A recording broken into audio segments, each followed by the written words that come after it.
Hello, everyone. My name is Kristian Robertson. I'm the Director of Education for the Dallas Opera. I'm here with my fabulous friend and co-host, Quo Johnson, Education and Company Culture Manager for the Dallas Opera. and we're back with another episode of Taking the Stage with Kristian And Quo. And this week we have a guest with us. Quo and I both have done some work with her. We've been in workshops with her. It's an absolute pleasure to have her on right now, and I think it's very vital that we have her on right now, considering where we are and the shift and changes happening in our school systems and our society. Anything that we're dealing with right now, and we want to call in the experts when we are dealing with a situation that we're dealing with right now, particularly in terms of COVID and the change that has been brought on us all in every facet of our lives. So, ma'am, would you please introduce yourself, please? I will. First of all, let me say I'm honored to be on Quo and Kristian's show, the Dallas Opera audience. So thank you for having me. I feel really very special to be asked. I'm Tina Robertson, and the biggest thing about me that I want folks to know is that I love what I do. I have a passion for people and for ensuring that people are able to experience quality health. And that includes mental health, because mental health is part of physical health. It's all works together. And so it's important when we think about that we think about who we are holistically. And so one of the ways that I get to live that out right now is in my role with Momentous Institute. Momentous Institute was formerly known as Salesmanship Club, Youth and Family Centers for many years. We just turned 100 years old this year. So we've been around for a minute. We've been serving the community. Started out providing mental health services. We started out with a wilderness camp for teens, and that evolved into therapeutic services for children and families. And our focus was to ensure that we could develop the social emotional health of children, and also to improve mental health. And so in the late 90s, we decided that as we began to identify issues that were happening with teens behaviorally, that they were starting at early childhood. Go figure. It starts early on, right? And so we started a school, and that school has been in existence since the late 90s. And at the school, we basically pair social emotional health practices with academics so that we can help our educational system really understand how to educate the whole child. So we learn from educators. There are a lot of educators that are listening. So we learn from you out there. We bring that information back. We test practices. And so we have mental health services. We have a school that's pre-K 3 through 5th grade. And I work in an area as the director of clinical training. I work in the area that we call innovation and impact. And so what we realized in the early 2000s, that people were asking us, are you going to expand your mental health services? Because there's a need, right? We know that, and that's increased during this time, and we'll talk about that later. Are you going to expand the grades in your school? You only go to 5th grade. Are you going to go higher? Are you going to open more schools? And we said, no, that's a lot of capital. That costs a lot of money to do that. We know there are experts out there who are already working in these spaces, and we wanted to partner with them. So the department that I'm in was formed to basically take research that we pair with our mental health work and with our school work, and we share that out with educators, school professionals, and other therapists that allow us to serve kids that we will never meet. So we know the way to do that is through partnership. And so that's 3 arms of service: our school, our mental health, our research and training. So I'm honored to serve as the director of clinical training. When we do work together, we work at the intersection of mental health and education. And so I represent the mental health voice in our external work in the community. My partner in crime is a director of education training, and that's how we share out what we do. So just real briefly to wrap up about me, I'm a clinical social worker. I've been a social worker for over 20 years. Before that, I worked in corporate America for about 10. But over the last 20 years in the nonprofit sector in Dallas, I've worked everything from an executive director of a nonprofit. I started back into clinical work and direct practice because I wanted to get back into the work of supporting individuals, families, and communities to strengthen them by way of social emotional health and mental health. So that's a little bit about me, and I'm excited again to jump into this topic because there's a lot to talk about. Well, I think that's just listening to the journey of the school and a little bit of your journey and the journey of the Institute itself. I have come in contact with Momentous in a number of ways, but I always admired the holistic approach that is taken, and that's something that Quo and I talked about, and that's the reason why we wanted to have you on, because during a time such as this, I mean, again, there were things happening pre-COVID. We say that all the time, that COVID has simply brought up to the surface, and now we have to be concerned with, but what are we going to do after COVID? And are we going to keep allowing the same things to go on that were happening pre-COVID? We're going to use this as an opportunity to build something different, build something better, progress toward a better future, that sort of thing. So we heard a little bit about your background, your work, and sort of your organization's approach to education. But I want to kind of bring that into the time that we're in right now.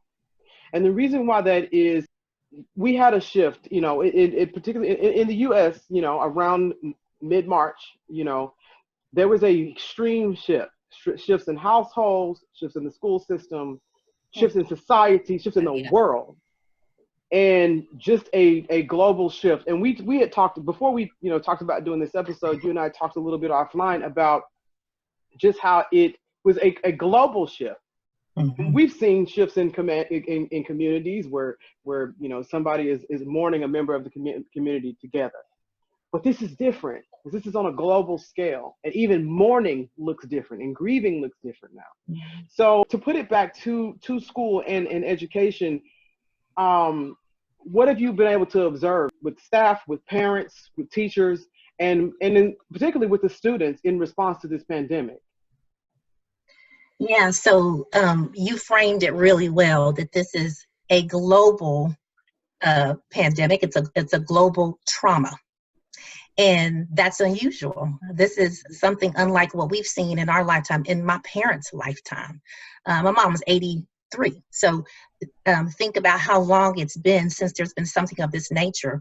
And not only is it global and it's happening worldwide, but it's also ongoing. So here's the deal. So when we think about trauma, we think about events that we might have a response to that affect our mental health.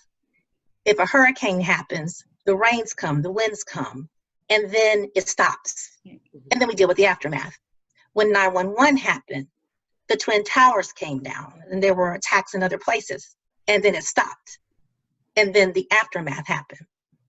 We are hit with this global issue of COVID-19 that is not only worldwide, but it is also continuous.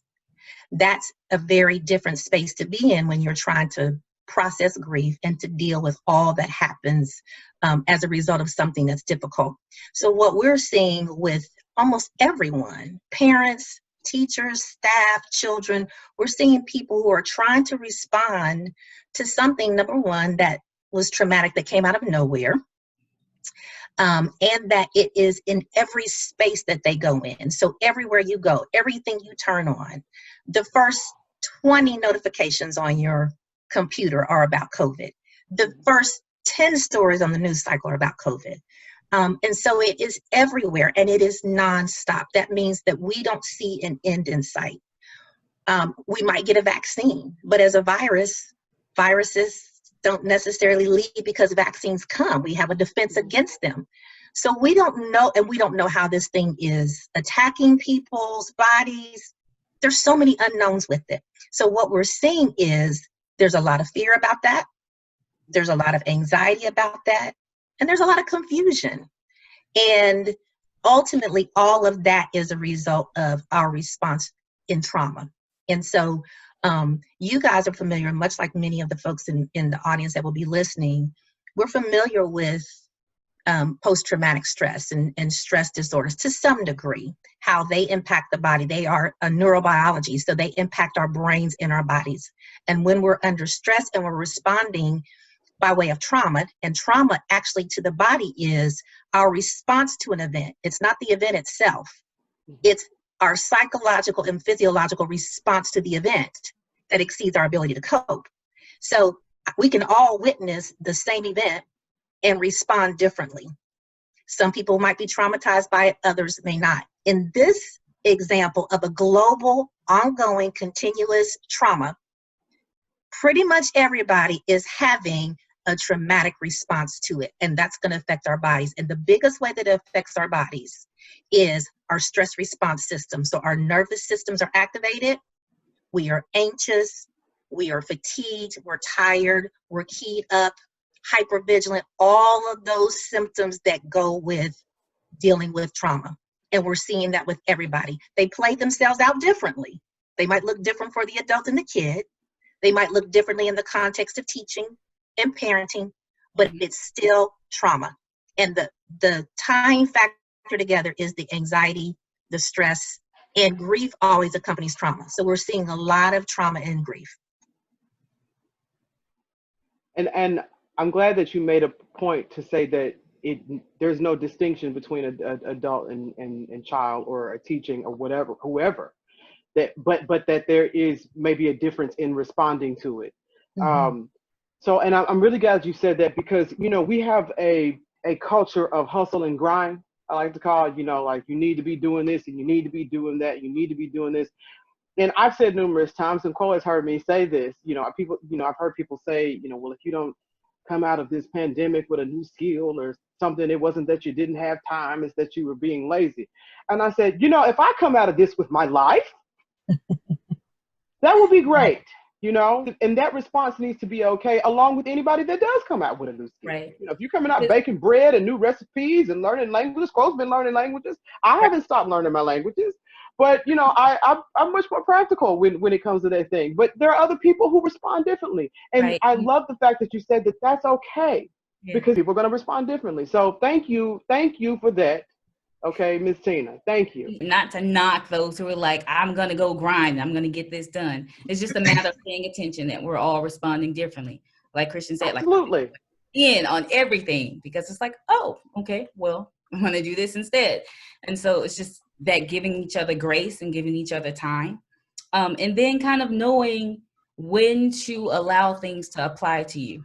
And then when to just like, that has nothing to do with me. You do you, and I'm gonna do me.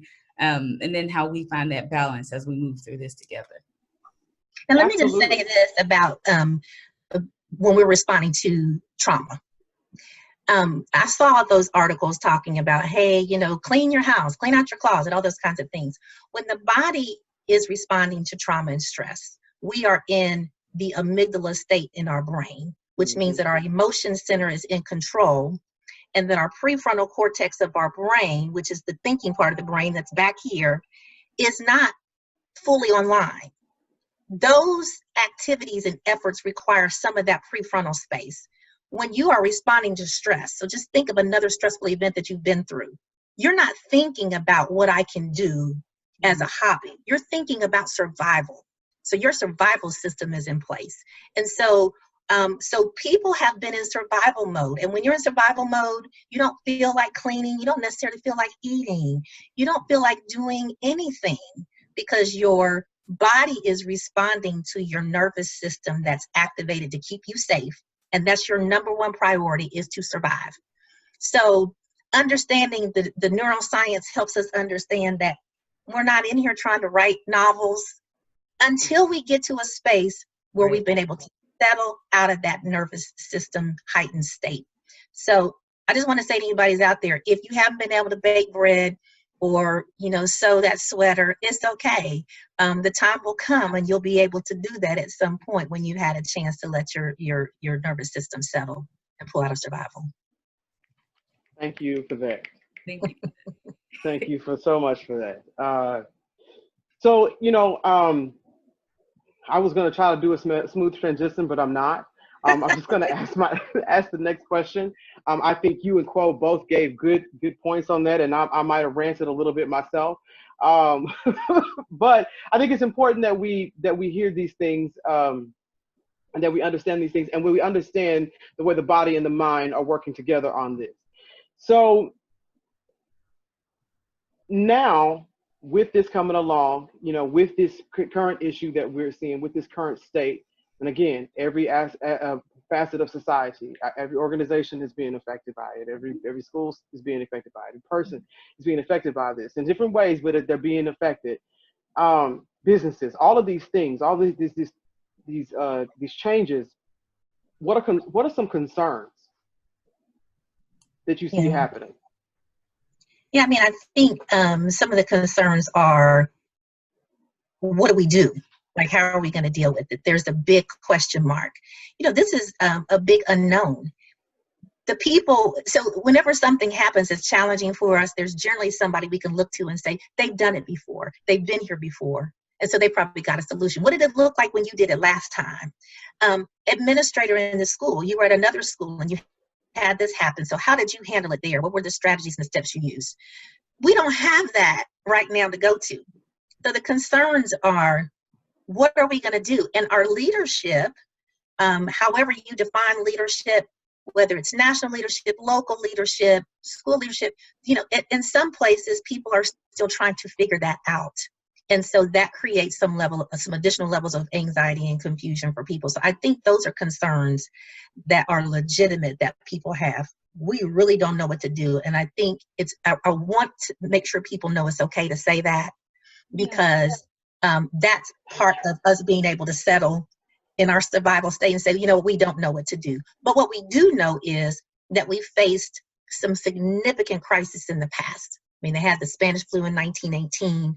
We've had Vietnam War. We've had so many things, civil rights movement. We've had a lot of things that have shaken our nation to the roots and really our world. We've had wars that have included multiple nations.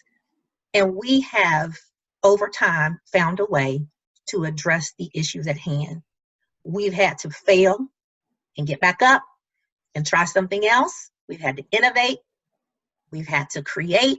Sometimes it worked, sometimes it didn't, but we've moved forward.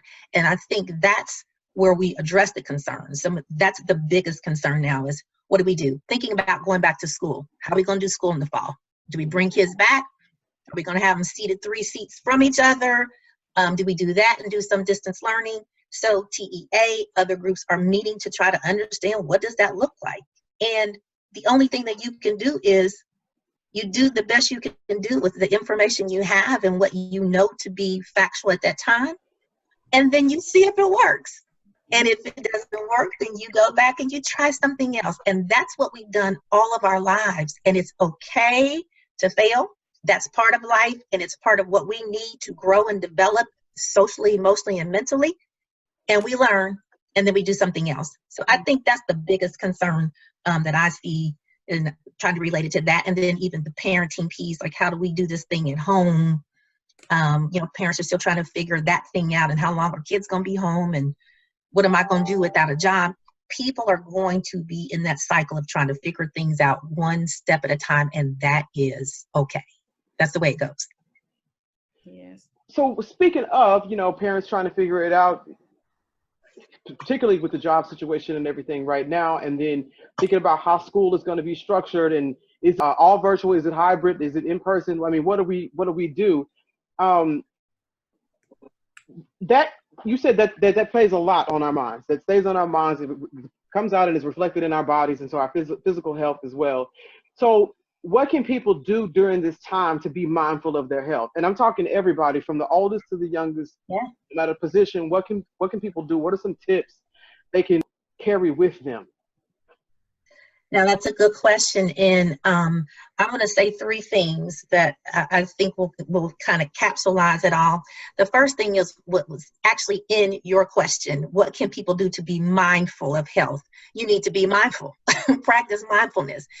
It's very easy to go through your day and be so busy with the demands of the day, the losses, the deficits, that we don't pay attention to us. We don't pay attention to what's going on with us. We may not necessarily pay attention to what's going on with our kids.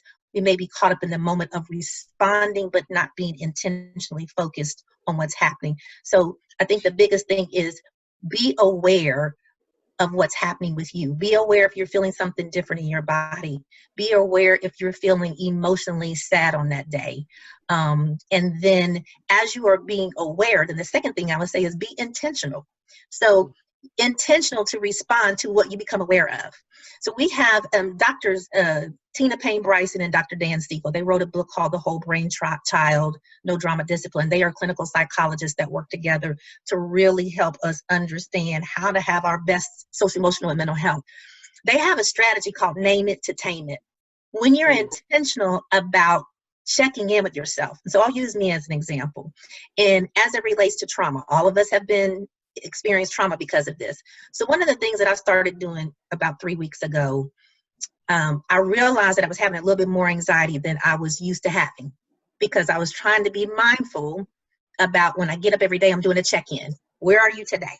What's going on with you? Am I feeling a little sadder today? Am I feeling more anxious? The only way that I can manage and tame what's happening to me is if I can name it. And I can only name it if I'm being mindful. So the intentionality is, if I wake up and I'm feeling a little bit more anxious, then my intention is I've got to deal with that anxiety. So I'm being intentional to say, how might I deal with that? Well, anxiety is the nervous system is amped up, right? So I will incorporate more breathing in the day. And that's what I started doing on certain days. It's like, I'm going to breathe at more intervals so I can get my nervous system back to a rested state. So I'm naming it, to taming it. I'm being intentional. If you wake up and you're feeling excessive sadness, cry, grieve, mourn. It's okay. Take some time away, journal, be intentional to respond to whatever you're being mindful about. Then the third thing I would say is be protective. Be protective of your heart space, your mind space, and your body space. So that means going to have to put some guardrails in, some boundaries. If you're a parent, that means, how am I going to put boundaries in so that I have a break between this room and that room where the child is working on homework and maybe spouse is doing work? How do I create physical boundaries so I can protect space that I need to do work? How can I have boundaries that are emotional boundaries? So let's talk about that, but let's talk about it a little bit later so that you have time to deal with whatever emotions you may be struggling with. So you're putting emotional boundary in place to say, there's a space and a time for me to do the dance with you mentally and emotionally. And I may not be in that space now, but let's save it for later. And so you want to be able to create those boundaries. I would say, this is the last thing I would say, because I know we're moving on time. But one of the things that I would say as far as being protective is guard what you're putting in your mind. Social media regurgitates the news. I call that fake news because most people don't get it right. They tell the story that the news is telling. So guard as much as you're doing with social media. Limit your time. Cut it out if you need to. Guard news cycles. The top 10, 20 stories are going to be about COVID-19. You don't watch it. People are going to get infected and people are going to die. You don't need to watch the tick counts go up and understand how many people are being infected. You want to be informed to know how to respond, to know what's happening and what to do, but you don't have to feed on that. So be mindful of what's happening, be intentional about responding to it, and be protective so that you can guard what's coming towards you. And those things are going to help a child, a parent, a teacher, a staff. It's going to help us. It's helping me. And so I strongly encourage those as some strategies to use.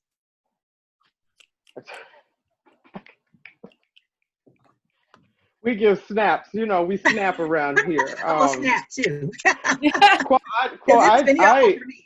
Because this was a word for me. Because it's real out there right now, and so that's I think that's good advice, and I think the fact that it goes across age groups and lifestyles and just every walk of life has to confront these things at some point and have to deal with these things. And I think that's just so interesting. And can I say one more thing? I'm going to say it real quickly. I'm sorry to cut you off, because I think this is important for your audience. The adults in the system, we co-regulate with children. So children pick up what's happening with our nervous system. Yes. Right? So I get to co-regulate that. So if I'm a teacher and I'm social distancing, or they get to come back to the classroom, where I am is often where my kids will go. Mm-hmm. If I'm a parent, where I am is where my kids will go. So the number one thing I think is important for adults in particular is regulate yourself, manage you, deal with your stress, because it's being picked up in your environment.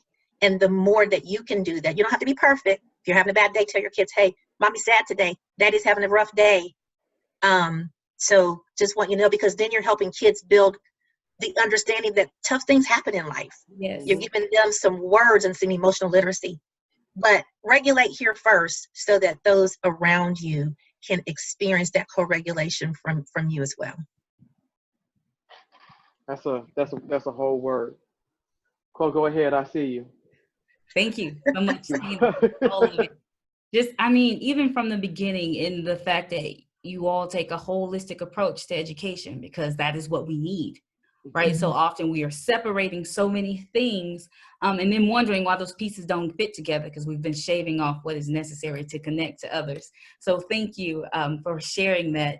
And then even in regulating, I would say kind of to adults, regulate yourself in what you do with other adults. Because so often if you don't deal with your own and you clash with somebody who is dealing with it, either they will reciprocate that or you're going to run into each other and then it just doesn't help. So it's important that we are mindful of ourselves. We're mindful that we're all human beings. There's this notion that this cultural norm of perfectionism, and I can't tell you when I'm not doing okay. I can't tell you I don't have the answers. I know you don't have the answers. Right? And if you don't want to say it, but you're frustrating me even more by not saying it. So let's just put that out there so we can move together. Let's tell the truth, and then let's move together so we can make decisions, so we can make collective decisions, collective solutions.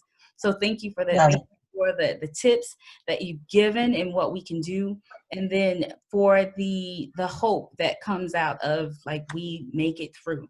But it's okay to kind of go in these cycles.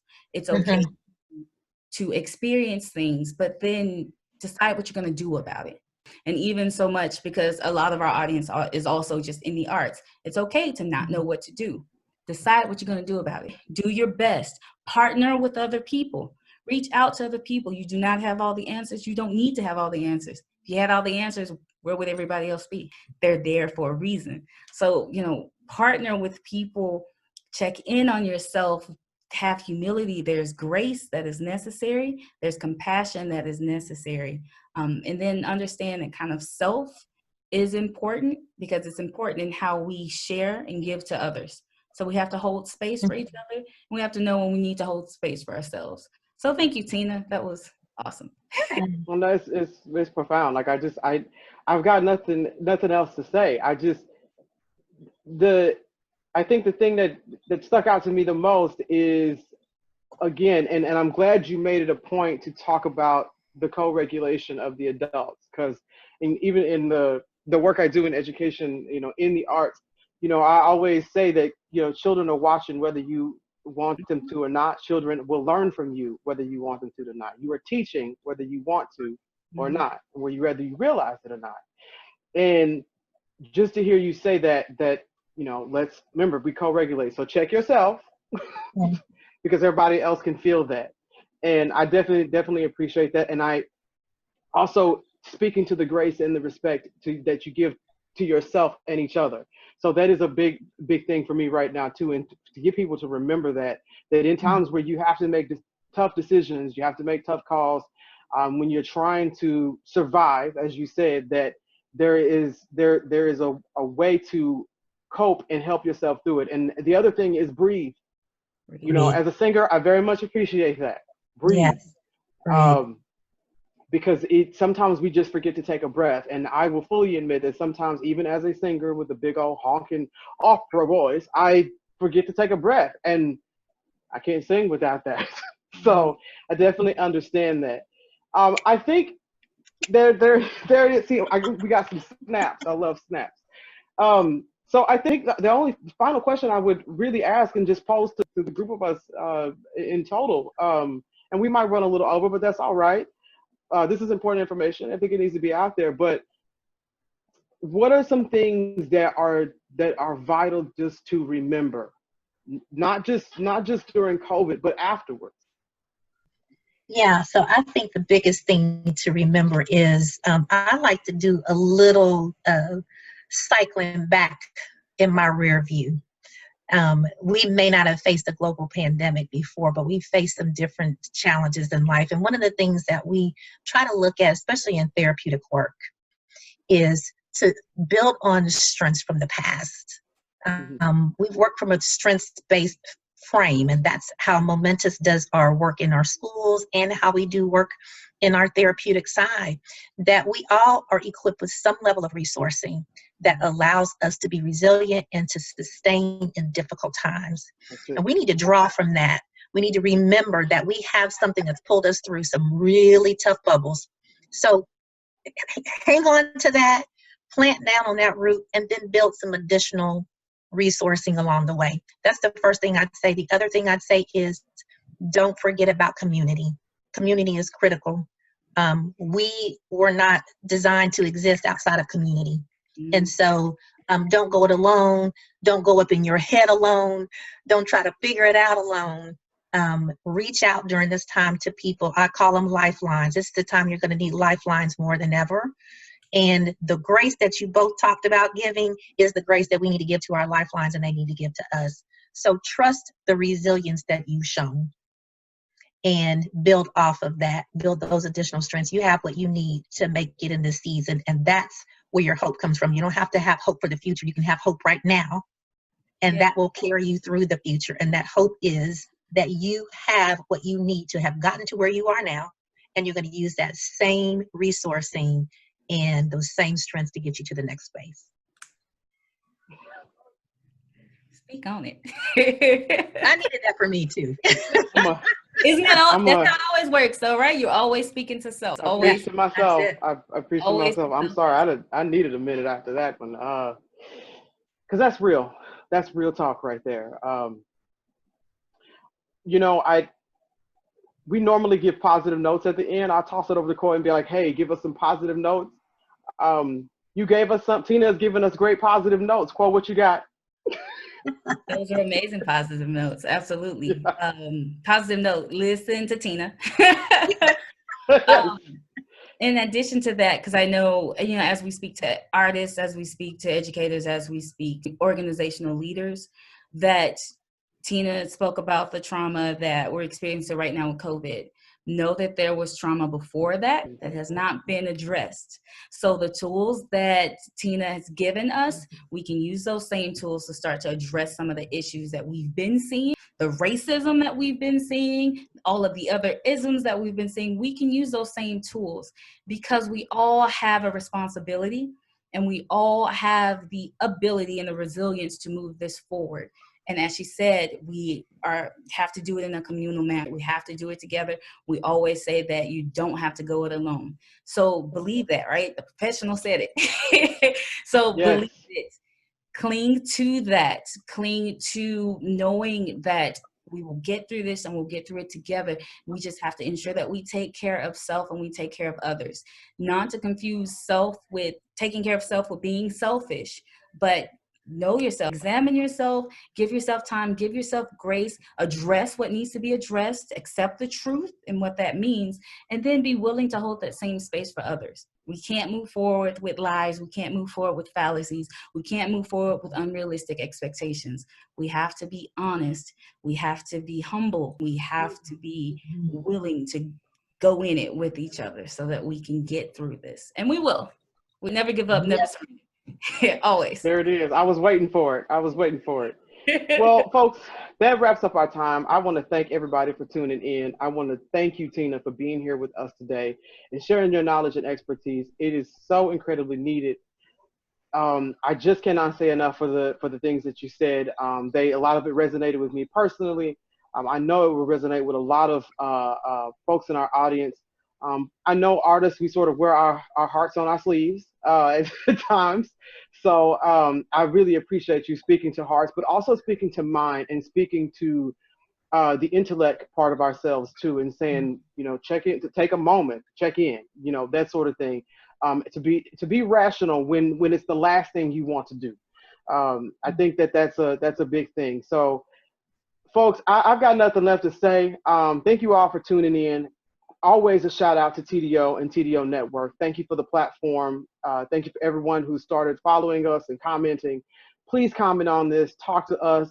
If you're not familiar with the Momentous Institute, please get to know Momentous Institute. They do fantastic work. And of course, you can see that by the person that they have on their staff and their faculty. So thank you again, Tina, for joining us. Thank you for everyone out there. Thanks for having me, y'all. All right. We'll catch y'all at another time. Peace. Bye.